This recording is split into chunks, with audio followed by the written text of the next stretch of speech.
Have you ever met someone who just can't let people in?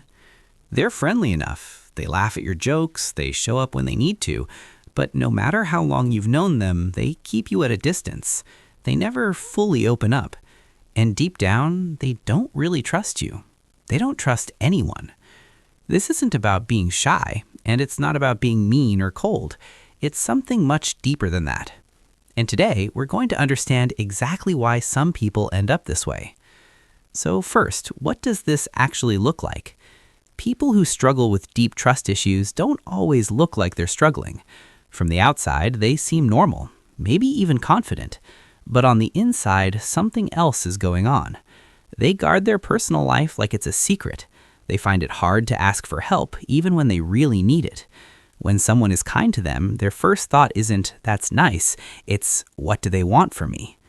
They're always waiting for something to go wrong, always looking for signs that someone is about to let them down. And here's the thing, their brain isn't broken. It's doing exactly what it was trained to do. It learned at some point that people aren't safe, and it never forgot. So where does this come from? Let's talk about the real reasons. The first reason is childhood. For a lot of people with deep trust issues, it started before they even had words for it. When we're kids, we learn what relationships feel like from the people who raise us. If those people were safe, warm, and consistent, we grow up believing the world is mostly okay. But if those people were unpredictable, sometimes loving, sometimes cold, sometimes hurtful, the child's brain learns a different lesson. It learns that the people closest to you are also the ones who hurt you the most. And that lesson doesn't just go away when you grow up. It follows you. It shapes every relationship you walk into as an adult.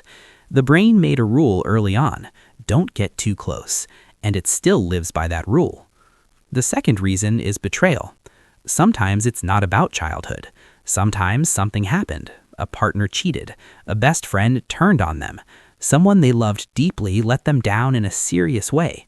When that kind of betrayal happens, the brain doesn't just file it away as, "That one person hurt me." It generalizes. It says, if someone I trusted that much could do this, then anyone can. So instead of healing and moving on, the person builds walls, not to be difficult, but to make sure that never happens again. The third reason is how their brain responds to threat. For people with serious trust issues, the brain is often stuck in alert mode. There's a part of the brain called the amygdala. Think of it like an alarm system. In most people, the alarm goes off when there's actual danger. But in people who've been hurt a lot, that alarm is extra sensitive. It goes off even when everything is fine. So they walk into a normal conversation and their body is already tense, already scanning, already preparing for something bad. This isn't something they're choosing to do, it's automatic, and it's exhausting. The fourth reason is the cycle they're stuck in. Here's where it gets painful. Distrustful people often push others away without meaning to. They test people. They pull back right when things start to feel close. They assume the worst, and over time, people get tired and leave. And when that happens, the person thinks, "See, I knew it. People always leave. People can't be trusted." But what they don't see is that their own behavior played a part. The very walls they built to protect themselves end up being the reason the pain keeps coming back. It's a cycle, and it's very hard to break from the inside. Now let's talk about what this actually costs them, because it costs a lot. Their relationships suffer the most. They want connection, everyone does, but every time someone gets close, it feels dangerous, so they pull away, or they pick fights, or they convince themselves they're better off alone, and slowly the loneliness builds. At work, it shows up too. They struggle to trust teammates. They have trouble letting go of control. They'd rather do everything themselves than risk depending on someone who might fail them. And mentally, the constant alertness wears them down. Anxiety, low mood, a feeling that they're always on guard, even when nothing is actually wrong. It's like living with an alarm that never fully turns off. The hardest part? They usually know something is off. They can see themselves pushing people away. They just don't know how to stop. So can it change? Yes, but slowly. And it has to start with one important shift in thinking. The distrust made sense once. It was protecting them from real pain. The goal isn't to shame them for being this way.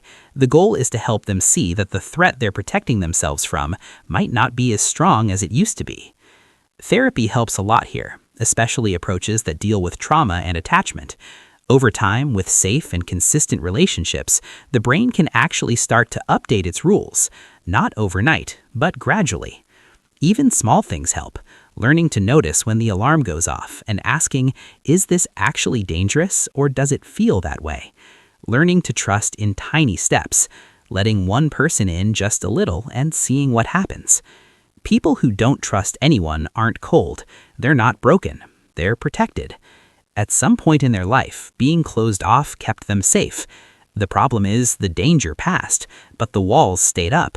And slowly, carefully, with the right support, some people do learn to let those walls come down. Not all the way, but enough to feel a little less alone.